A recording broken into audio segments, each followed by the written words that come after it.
আসসালামু আলাইকুম ভিউয়ার্স, সবাই কেমন আছেন? আশা করি ভালো আছেন। দেখুন, গাছে প্রচুর পরিমাণে ফুল ফুটছে। ভাবলাম সকাল সকাল একটা ভিডিও করে ফেলি। প্রচুর ফুল ফুটছে, ফুলগুলো দেখতে খুবই সুন্দর। আসলে ফুলগুলোর ঘ্রাণও খুব সুন্দর। আমি সকালবেলা সব কাজ টাজ করে ভাবতেছি একটা ভিডিও করি। ফুলগুলাও সুন্দর লাগতেছে, ফুলগুলো নিয়ে একটা ভিডিও করি। এই দেখুন, এখন আমি ভাত বেড়ে নিব।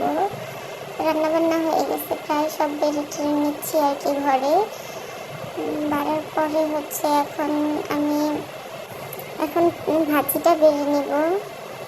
বাড়া হয়ে গেছে। দেখুন, সকালবেলায় ভাত রান্না করছি আর করলা ভাজি করা হয়েছে। এখন এগুলো বেড়ে নিচ্ছি। বাড়ার পরে নিয়ে যাব ঘরে। সবাই আবার বলতেছিল যে মিষ্টি আলু সিদ্ধ খাবে, তো আমি এখানে মিষ্টি আলু সিদ্ধ করতে দিয়ে দিচ্ছি। দেখেন, ভাত বাড়ার পরে ভাতের পাতিলের মধ্যে মিষ্টি আলুটা সিদ্ধ বসিয়ে দিচ্ছি। এখন আমরা যাব যে ফল পাড়তে বাগানে। এই যে বাগানে যাচ্ছি আমরা, যে আমের বাগানের ভিতর দিয়ে যাচ্ছি। এখানে অনেক রকমের বাগান আছে, আম বাগান, লিচু বাগান। এখন যে আমরা আম বাগানের ভিতর দিয়ে যাচ্ছি। সাইডে হয়েছে যে সুপারির গাছ, সুপারি বাগান। সুপারি বাগানের পরে ওই যে দেখা যায়, দেখেন ওইদিকে একটা ঝোপের মতো, বোঝা যাচ্ছে না আসলে এটা লেবুর বাগান। লেবুর বাগানে যে ঢোকা যায় না ওই রকম ভাবে, কারণ লেবুর গাছ অনেক বড় বড় আর কাটা ফুটে। তো আমরা যে চলে আসছি শরীফা বাগানে। এই দেখুন শরীফা গাছ, একজনকে তুলে দিচ্ছি শরীফা পাড়ার জন্য।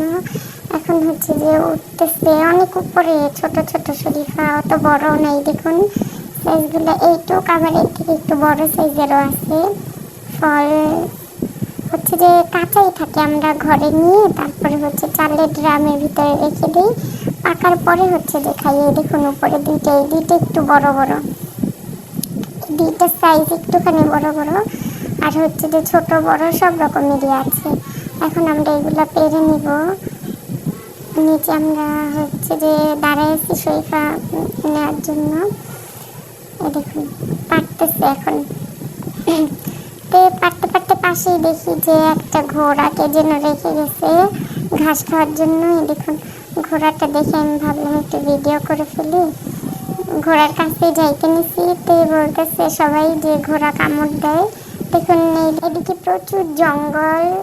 এখন আমরা এগুলো পেরে নিছি, বাসায় গিয়ে তারপরে এগুলো পাকতে দিব। দেখুন বড় ছোট সব মিলাই, ছোট ছোট আছে, বড় বড় আছে। এগুলা পাকলে খেতে আসলে খুব স্বাদ লাগে। কার কেমন লাগে জানি না, আমার কাছে ভালোই লাগে, তাই আমি বললাম ভালো লাগে। এখন এগুলা নিয়ে আমরা বাসার দিকে যাচ্ছি। যে বাসায় গিয়ে এগুলো এখন আমরা একটা একটা করে ছিঁড়ে নিব। যে আমার বোন ভাঙতেছে, ভাঙার পরে এগুলো যে আমরা পাকতে দিব। প্রায় 2-3 দিন পরে পেকে যাবে। পাকার পরে তারপরে আমরা খাবো। দেখুন সব ভেঙে নিতেছে আমার বোন।